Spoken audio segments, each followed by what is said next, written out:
ఓం గం గణపతే నమః. ఓం గం గణపతే నమః. ఓం గం గణపతే నమః. ఓం రాం రామచంద్రాయ నమః. ఓం హ్రీం హరిమర్కటమర్కటాయ స్వాహ. ఓం నమః శివాయ నమః. ఓం నమః శివాయ నమః. ఓం నమః శివాయ నమః. ఓం నమః శివాయ నమః. ఓం నమః శివాయ నమః.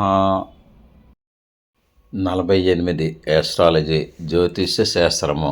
స్వాతి నక్షత్రములో జన్మించిన వారి స్వభావం: 1 తెలివైన వారు, 2 సాహసోపేతమైన చర్యలు తీసుకుంటారు, 3 స్వేచ్ఛను ప్రేమిస్తారు, 4 ఓటమిని అంగీకరించరు, 5 పదునైన ప్రతిభ గలవారు, 6 శాంతిని ఇష్టపడతారు.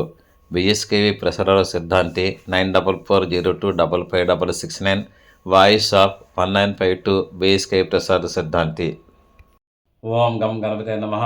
అందరికీ శుభోదయం. నేను మీ సిద్ధాంతి బిఎస్కేవి ప్రసారరావుని. ఓం శ్రీ పంచముఖేశ్వర జ్యోతిష పీఠం, వాయిస్ ఆఫ్ 1952 బిఎస్కేవి ప్రసార సిద్ధాంతి ఛానల్. మనము వాయిస్ ఆఫ్ 1952 బిఎస్కేవి ప్రసార సిద్ధాంతి ఛానల్ ద్వారా స్వాతి నక్షత్రంలో జన్మించిన వారి యొక్క గుణగణములో క్లుప్తంగా తెలుసుకోవడానికి ప్రయత్నం చేద్దాము. స్వాతి నక్షత్రంలో పుట్టిన వాళ్ళు తప్పనిసరిగా జీవిత పర్యంతం కూడా లక్ష్మీ నరసింహస్వామి యొక్క దేవాలయాన్ని, ఆ టెంపుల్స్ని సందర్శన చేయాలి. ఆయన యొక్క ఉపాసన కూడా చేస్తే మంచిది. కారణం ఏంటంటే స్వాతి నక్షత్రంలో నరసింహస్వామి వారు జన్మించారని పురాణ ఇతిహాసంగా ఉంది. నెక్స్ట్ స్వాతి నక్షత్రంలో పుట్టిన వాళ్ళకి రాహువు అధిపతి అవుతారు. అంటే దశానాథుడు రాహువు 18 సంవత్సరాల స్పాన్. స్వాతి నక్షత్రంలో పుట్టిన వాళ్ళు 18 సంవత్సరాలు కూడా కొంచెం కష్టాలు అనుభవించవచ్చు. స్వాతి నక్షత్రం రాహువు కానీ బాగున్నట్టయితే మటుకు సుఖాలు ఉంటాయి. కానీ స్వాతి నక్షత్రంలో పుట్టిన వారికి రాహు బాగున్నా బాగోకపోయినప్పుడైనా సరే ఫస్ట్ 18 సంవత్సరాలు కూడా ఏంటంటే కొంచెం రఫ్ అండ్ టఫ్గా ఉంటుంది. వీళ్ళు తెలివైన వారైనప్పటికైనా సరే రఫ్గానే ఉంటారు, తెలివి తక్కువ వారైనా సరే రఫ్గానే ఉంటారు. కాబట్టి మీరు జాగ్రత్తగా ఆలోచన చేయాలి. కానీ చాలా తెలివైన వారు అవుతారు వీరు. నెక్స్ట్ మీరు జాతి గోమేద ఉంగరాన్ని కూడా ధరించినట్టయితే అన్ని విధాలు కూడా మీకు మంచి ఫలితాలు వస్తాయి. లెఫ్ట్ హ్యాండ్ మిడిల్ ఫింగర్కి ధరించాలి. 2.5 నుంచి 4.5 క్యారెట్స్ లోపు ధరించాలి. నెక్స్ట్ ఇంకొకటి ఏంటంటే ఈ యొక్క వైలెట్ కలర్ వీరు డ్రెస్సెస్ వాడితే మంచిది. తర్వాత గ్లిటరింగ్ ఐటమ్స్ అంటే మెరిసే రంగులు కూడా వీరు వాడితే మంచిది. స్వాతి నక్షత్రం వాళ్ళకి స్వావలంబన, సెల్ఫ్ రిలయన్స్ ఉంటుంది. నెక్స్ట్ వీళ్ళకి మటుకు సాహసోపేతమైన చర్యలు తీసుకుంటారు. చిన్నప్పటి నుంచి కూడా ధైర్యంగానే వీళ్ళు ఉంటారు. దేనికి కూడా వెనకడుగు వేయరు. ప్రతి పెద్ద పనిని కూడా వీళ్ళు చిన్నగానే చూస్తుంటారు. పెద్ద పెద్ద వారితో కూడా మాట్లాడగలరు, తనకంటే చిన్నవారితో కూడా మాట్లాడగలరు. వీళ్ళకి భయం అన్నది ఏమాత్రం ఉండదు. అర్ధరాత్రి అయినప్పటికైనా సరే ఒంటరిగా వెళ్ళిపోగల శక్తివంతులు స్వాతి నక్షత్రంలో పుట్టిన వాళ్ళు అయినట్టయితే వీళ్ళకి అచ్చరిగా విద్యావంతులు వీళ్ళలో ఉంటారు. వీళ్ళకి మటుకు ఓపెన్ మైండెడ్ హార్ట్ అంటే వీళ్ళకి మటుకు వీళ్ళ యొక్క ఓపెన్ మైండ్ ఉంటుంది. వీళ్ళ మటుకు నిర్మోహమట్టంగా నిష్కపటంగా ఉంటారు, నిర్లజ్జగా ఉంటారు. వీళ్ళు చాలా ప్లెయిన్ మనుషులనే చెప్పవచ్చు. వీళ్ళు చాలా తెలివైన వారు, సాహసోపేతమైన చర్యలనే చూస్తుంటారు. అయితే వీళ్ళ తెలివితేటలు మటుకు స్మూత్గా ఉండవు, కొంచెం హార్డ్గానే ఉంటాయి, హార్ష్గానే ఉంటాయి. వీరు పాదాలపైన వీరు నిలబడతారు కానీ ఎవరి మీద ఆధారపడరు. వీళ్ళకి ఎవరి మీద అంటే ఒకరి మీద ఆధారపడే జీవితం వీళ్ళది కాదు. వీళ్ళ ఇండివిజువాలిటీ, వీళ్ళ యొక్క వృత్తి నిర్ణయాలు అన్నీ కూడా వీళ్ళే చూసుకుంటారు. వీళ్ళ సెల్ఫ్ డెసిషన్స్ వీరే తీసుకుంటారు. సెల్ఫ్ డెసిషన్ మేకర్స్ కూడా వీళ్ళు అవుతుంటారు అనమాట. ఇక్కడ వీళ్ళు అనేక రకాలుగా వీళ్ళ మట్టుకు ఏంటంటే తెలివైన వారు అవుతారు. వీరు ఇండివిజువాలిటీ వీళ్ళకి డెఫినెట్గా ఉంటుందండి. వీరు చాలా మధురంగా మాట్లాడతారు. ఎంత మధురంగా మాట్లాడినప్పుడైనా సరే 9 మాటలు మధురంగా మాట్లాడితే ఒక మాట మటుకు హార్ష్గానే వచ్చేస్తుంటుంది. వీళ్ళకి మంచి స్నేహ స్వభావం అన్నది ఉంది. వీళ్ళు నీతివంతులు, ఎతికల వేలోనే వెళ్ళిపోతుంటారు. ఎప్పుడన్నా వీళ్ళ మటుకు అన్యాయం చేయాలని తలంచరు. కానీ ఎదుటి వాళ్ళు అనుకుంటారు వీళ్ళు అన్యాయపరులు, న్యాయంగా చేయట్లేదు అనుకుంటారు. కానీ వీళ్ళ మటుకు న్యాయ నిర్ణయం అంటే వీళ్ళకి ఏంటో తెలుసు. నెక్స్ట్ వీళ్ళకి సానుభూతి ఉంటుంది. సపోజ్ ఎలా ఉంటుంది అన్నట్టయితే వీళ్ళ సానుభూతి ఉంటుంది. తర్వాత వీళ్ళు స్వేచ్ఛా ప్రియులు. స్వేచ్ఛకి వీళ్ళకి ఒక లింక్ ఉంటుంది. స్వేచ్ఛను వీరు కోరుకుంటుంటారు. ఒక రామచిలుక ఉందనుకోండి, రామచిలుక ఉన్నట్టయితే అందరూ కూడాను పంజరంలో పెడతారు. వీళ్ళు అలా పెట్టరు, ఫ్రీగా వదిలేయండి అంటారు. దాని ఇంట్లో పెరుగుతున్న కుక్క పిల్లకు కూడా వీళ్ళు చైన్ కట్టరు, చైన్ కట్టకుండా దాన్ని అలా వదిలేయండి అంటారు. అదేవిధంగా తన పెరట్లో పెంచిన ఆవుకు కూడా వీళ్ళు తాడు కట్టరు. ఎందుకంటే స్వేచ్ఛ వదలాలంటారు. సానుభూతి. ఒక ఆవు తన దూడకి పాలు ఇచ్చాక మిగిలిన పాలు వీళ్ళు తాగుతారే కానీ దూడని తప్పింది వీళ్ళు పాలంతా కూడా వీళ్ళు తీసుకోరు. తర్వాత ఈ ఎదటి వాళ్ళకి పెట్టాక మిగిలిందే తింటుంటారు. ఈ స్వాతి నక్షత్రంలో పుట్టిన ఆడవాళ్ళు కూడా తన భర్తకి, తన కుటుంబానికి, తన అత్తమామలకి అందరికి కూడా పెట్టాక మిగిలితే తను తింటుంది. లేకపోతే మంచినీళ్ళు తాగి కడుపులో కాళ్ళు పెట్టి పడుకుంటుంది. అయితే ఈవిడ అందరి గురించి ఆలోచన చేస్తుంటుంది కానీ వీళ్ళ గురించి ఎవరు కూడా ఆలోచన చేయరు. అదే వీళ్ళ దురదృష్టం, వీళ్ళ శాపం కూడాను. వీళ్ళకి గుడ్ కమ్యూనికేషన్ స్కిల్ ఉంటుందండి. కమ్యూనికేషన్స్ అనేవి కూడా చాలా బాగుంటాయి. చదువుకునేటప్పుడు బాగుంటుంది, ఉద్యోగం చేసేటప్పుడు బాగుంటుంది. వ్యవహార శైలి కూడా వీళ్ళకి చాలా బాగుండే అవకాశాలు ఎక్కువగా ఉన్నాయి. వీళ్ళు లెర్న్డ్ పర్సన్స్ అవుతారు. అంటే మంచి చదువు, ఉన్నతమైన చదువు చదువుకుంటుంటారు. వీళ్ళు ఎక్కువగా రాకే ఏరియాస్లో పెరుగుతూ ఉంటారు. అంటే వీళ్ళు ఎక్కువగా భద్రాచలం కానీ, హైదరాబాద్ కానీ, వైజాగ్ కానీ, లేదు అన్నట్టయితే అమెరికా సంబంధాలు కానీ అమెరికాలో చదువుకోవచ్చు. వీళ్ళు గల్ఫ్ కంట్రీస్లో కూడా చదువుకునే వాళ్ళు ఉన్నారు. గల్ఫ్ కంట్రీస్లో ఉద్యోగం చేసే వాళ్ళు ఉన్నారు. అనేక రకాలు ఉన్నారు. వీళ్ళకి మటుకు జాతకంలో కానీ రాహు బాగున్నట్టయితే అన్ని విధాలను వీళ్ళు గల్ఫ్ కంట్రీస్ కూడా వెళ్ళే అవకాశం ఉంది. వీళ్ళకి జాతకంలో రాహు బాగుండి చంద్రుడు వీకైనా, గురుడు వీకైనా తప్పనిసరిగా అబ్రాడ్ ఛాన్సెస్ వీళ్ళకు ఉంటాయి. తల్లికి, తండ్రికి దూరంగా ఉంటారు. చిన్నప్పటి మటుకు ఆస్తుల్లో పెరిగే అవకాశాలు వీళ్ళకి ఎక్కువగా ఉన్నాయి. వీళ్ళకి పదునైన ప్రతిభ గలవారు అవుతారు. వీళ్ళ ప్రతిభ ఎటువంటిదంటే, టాలెంట్ ఎటువంటిదంటే ఎవరు కూడా అర్థం చేసుకోరు. అసలు చదవనట్టు ఉంటారు. కానీ ఆ ఒక్క అరగంట కావాలంటే 5 నిమిషాలు పుస్తకం చూస్తారు, మైండ్లోకి ఎక్కించేసుకుంటారు. ఆ యొక్క మాస్టర్ గారు చెప్పినట్టయితే బ్రెయిన్లోకి ఎక్కించుకుంటారు. చెప్పిన లెక్చర్స్ అన్నీ కూడా బ్రెయిన్లోకి ఎక్కించుకుంటారు. అంత తెలివైన వాళ్ళు వీళ్ళు, పదునైన ప్రతిభ గల వాళ్ళు. వీళ్ళకి అడ్డంకులన్నీ ఏముండవు. వీళ్ళు ఓటమిని కూడా అంగీకరించే అవకాశాలు ఉండవు. వీళ్ళు నెగ్గేంత వరకు కూడా ఆడుతూనే ఉంటారు. నెగ్గాక కూడా ఆడుతూనే ఉంటారు. ఓటమి వీళ్ళ జీవితంలో దరిజారదు. ఓటమిని అంగీకరించడం. నాకు తెలిసిన ఒక ఆయన ఉన్నారు. ఆయన ఏంటంటే రియల్ ఎస్టేట్ వ్యాపారం చేశారు. అందులో ఓటమి ఎదుర్కోలేదు ఆయన. తర్వాత మ్యారేజ్ బ్రోకర్గా చేశాడు. అందులో కూడా ఓటమిని ఎదుర్కోలేదు. ఆయనకు ఎందుకో తలంపు వచ్చింది యాస్ట్రాలజీ పెట్టాలని, జ్యోతిష్యం పెట్టాలని. ఆ ఏకంగా జ్యోతిష్య పెట్టడమే స్టార్ట్ చేశాడు ఆయన. స్టార్ట్ చేసినప్పుడు ఆయన పెద్దగా రాదు. కానీ ఆ యొక్క పట్టుదలతోటి ఓటమిని ఎదుర్కోకూడదు అని ధైర్యం కొద్దీ ధైర్యాన్నే ఉండాలని ఆయన అతి తెలివితేటలతోటి ఆయన విద్యనంతా నేర్చుకుంది. ఇంజనీర్లకి, కాంట్రాక్టర్లకి, తర్వాత పెద్ద పెద్ద వాళ్ళందరికీ కూడా జవాబులు చెప్పడం ఆ స్టేజ్కి ఎదిగాడు.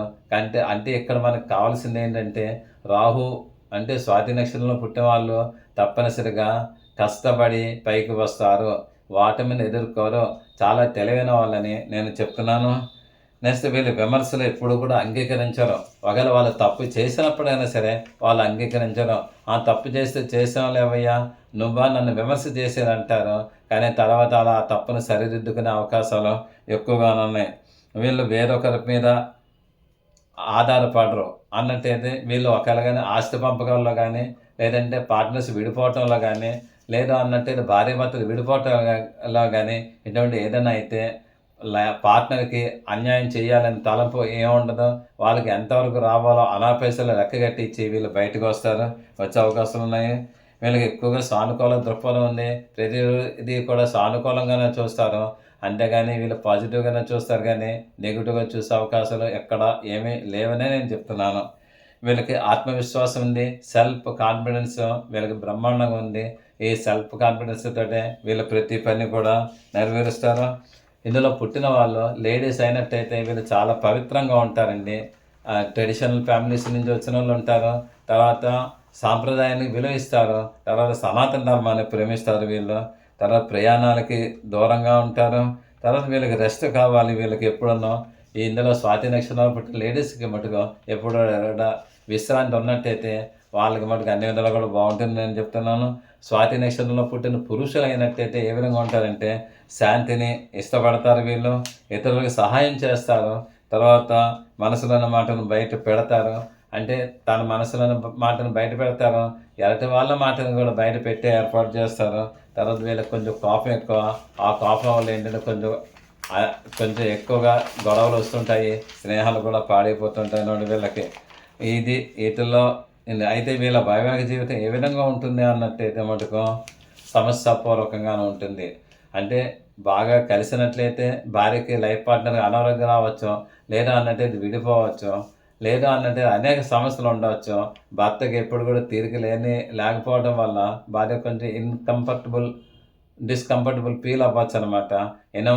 ఏమైనప్పుడైనా సరే ఆవిడ కూడా మంచి జాతకురాలు అయినట్టయితే భార్యాభర్తల సంబంధం కూడా చాలా బాగుంటుంది. అండ్ పిల్లలు కూడా ఎక్కువగా తండ్రిని ఆరాధించడం కంటే తల్లిని ఆరాధించే వాళ్ళు ఎక్కువ ఉంటారు. పిల్లలు కూడా మంచి డెవలప్మెంట్లో ఉంటారు. ఎక్కువగా ఆడపిల్లలు పుట్టే అవకాశాలు ఉన్నాయి. మగపిల్లవాడు పుట్టినప్పటికన్నా మగపిల్లవాడి కంటే ఆడపిల్లలు ఎక్కువ డెవలప్మెంట్లో ఉండే అవకాశాలు ఎక్కువగా ఉన్నాయని నేను చెప్తున్నాను. అయితే వీళ్ళ హెల్త్ కండిషన్ ఏ విధంగా ఉంటుంది అన్నట్టయితే వీళ్ళకి గుడ్ హెల్త్ అనేది చెప్పవచ్చు. మంచి హెల్త్, మంచి యోగాభ్యాసాలు, ప్రాణాయామాలు అన్నీ కూడా చేస్తారు. తర్వాత వీళ్ళకి స్టమక్ పెయిన్స్, తర్వాత పైల్స్ కంప్లైంట్ రావచ్చు, తర్వాత ఆస్తమా రావచ్చు, చెస్ట్ పెయిన్స్ రావచ్చు, జీర్ణాశయ సమస్యలు కూడా వీళ్ళకి రావచ్చు. అయితే వీళ్ళు ఇవన్నీ రాకుండా ఉండాలంటే వీళ్ళకి నేను ఇచ్చే సలహా ఏంటంటే ఎక్సర్సైజ్ చేయండి, జిమ్కి వెళ్ళండి, మీకు బాగుంటుంది. యామం యోగా చేయండి, మీకు అన్ని విధాలు బాగుంటుందని నేను చెప్తున్నాను. నెక్స్ట్ ఇంకొకటి ఏంటంటే వీళ్ళకి చదువు ఏం చదవాలి అన్నట్టయితే ఏరోనాటికల్ ఇంజనీర్ చదవచ్చు, లేదంటే సివిల్ ఇంజనీర్ చదవచ్చు, లేదంటే ట్యాక్సేషన్, లా, MBA, DH/MS, తర్వాత ఏంటంటే MBBS, తర్వాత ఫిజిక్స్, ఆర్కిటెక్చర్ కూడా చదవచ్చు వీళ్ళు. నెక్స్ట్ ఆర్ట్ అంటే వీళ్ళకి చాలా ఇష్టం ఉంటుంది. తర్వాత ఎలక్ట్రికల్ డిపార్ట్మెంట్ కూడా వీళ్ళ మంచిది. వీళ్ళకి మామూలు తక్కువ చదువు రాని వాళ్ళు ఏం చేయాలంటే కేక్స్ తయారు చేయడం, స్వీట్ షాప్ పెట్టుకోవడం, సెంట్స్ షాప్ పెట్టుకోవడం, ప్లాస్టిక్ షాపులు కూడా పెట్టుకోవడం వీళ్ళకి చేస్తే అన్ని విధాలు కూడా బాగుంటుంది. నెక్స్ట్ వీళ్ళకి విద్య, కమర్షియల్ ఎడ్యుకేషనల్ స్కిల్ ఉంటుంది, కమ్యూనికేషన్ స్కిల్ ఉంటుంది. తర్వాత ఏంటంటే జాబ్స్లో రాణిస్తారు. వీళ్ళు 30 ఏళ్ళ తర్వాత జాబులో సక్సెస్ అవుతారు. 30 to 60 జాబులో సక్సెస్ అయ్యే అవకాశాలు స్వర్ణయుగం ఉంటుంది. వీళ్ళకి ఏజ్ ఆఫ్ 38 నుంచి 60 ఇయర్ వరకు కూడా జాబులో స్వర్ణయుగం అంటారు. తర్వాత వీళ్ళు స్వర్ణకారులు అంటే వస్తువులు తయారు చేసేవాళ్ళు, తర్వాత వ్యాపారులు, cloth merchants, mechanical engineers, actors, writers, singers, stage actors, drama actors, finance వ్యాపారులు, అడ్మినిస్ట్రేషన్, లేడీస్ జాబ్స్, తర్వాత టీచర్స్, తర్వాత లాయర్స్, అంబాసిడర్స్, అడ్మినిస్ట్రేటర్స్ అయ్యే అవకాశాలు వీళ్ళకి ఎక్కువగా ఉన్నాయి. వీళ్ళకి మటుకు నేను ఇచ్చే సలహాలు ఏంటన్నట్టయితే రెమెడీస్, నరసింహస్వామిని మీరు లైఫ్ లాంగ్ కూడా పూజ చేయండి. పూజ చేస్తే మంచి ఫలితాలు వస్తాయి. లక్ష్మీ నరసింహస్వామి టెంపుల్స్ ఎక్కడుంటే అక్కడ మీరు వెళ్ళండి. తర్వాత మీకు ఇంకొకటి జీవితాంతం కూడా లక్ష్మీ నరసింహస్వామి కరావలంబ స్తోత్రం మీరు చదవండి, చాలా బాగుంటుంది. నెక్స్ట్ మీకు జీవితాంతం కూడా మీరు ఏదైనా పని నిమిత్తం బయటకు వెళ్ళినట్లయితే ఏదైనా పని ప్రారంభించే ముందు కానీ పని నిమిత్తం బయటకు వెళ్ళేటప్పుడు కానీ తేనె ప్లస్ పంచదార కలిపి కొద్దిగా నీటిలో కలిపి తాగండి, మీకు మంచి ఫలితాన్ని వస్తుంది. లేదు అన్నట్టయితే పంచామృతాలు కొద్దిగా తాగి మీరు బయటకు వెళ్ళండి, మీకు బాగుంటుంది. తర్వాత భగవద్గీత 14, 16, 17 చాప్టర్స్ మీరు పఠించండి, మీకు అన్ని విధాలు కూడా యోగ్యంగా ఉంటుంది. తర్వాత మీరు ఒకవేళ పాల వ్యాపారస్తులు అయితే పాలను కల్తీ చేసి అమ్మకండి, అమ్మితే మీకేం మంచిది కాదు, అనేక రకాలుగా నష్టాలు కష్టాలు వచ్చే అవకాశం ఉన్నాయి. తర్వాత మీకు ఏంటంటే శిలోను గోమేధికం పెట్టుకోండి, మీకు బాగుంటుంది. అదృష్ట రోజులు శని, సోమవారం నాడు బాగుంటుంది. శుభం భూయాత్, ఆయురారోగ్య అభివృద్ధి రస్సు సదా భగవత్ సేవలో మీ సిద్ధాంతి BSKV ప్రసరరావు. ఈ వీడియో మీకు నచ్చినట్లయితే లైక్ చేయండి, సబ్స్క్రైబ్ అవ్వండి, మీ ఆత్మీయులందరికీ షేర్ చేయండి. మీ అమూల్యమైన అభిప్రాయములను కామెంట్ రూపంలో తెలియజేయండి. దూర ప్రాంతంలో ఉన్నవారికి, ప్రత్యక్షంగా మమ్మల్ని కలవలేని వారికి ఆన్లైన్ ద్వారా సర్వీసెస్ అందివ్వగలము. గూగుల్ పే, ఫోన్పే ద్వారా మాకు మనీ అందజేయవచ్చు. సదా భగవత్ సేవలో మీ Siddhanti Battula Srikrishna Varaprasad Rao. 9440255669. Thank you for your careful reading of this lesson. See you again tomorrow. సిద్ధాంతి బత్తుల శ్రీకృష్ణ వరప్రసాదరావు. మీరు శ్రద్ధగా ఈ పాఠం విన్నందుకు ధన్యవాదములు. మరల రేపు కలుద్దాం. మీ Siddhanti Battula Srikrishna Varaprasadarao. Voice of 1952 BSK ప్రసాద సిద్ధాంతి ఛానల్ 9440255669. ఓం నమః శివాయ నమః.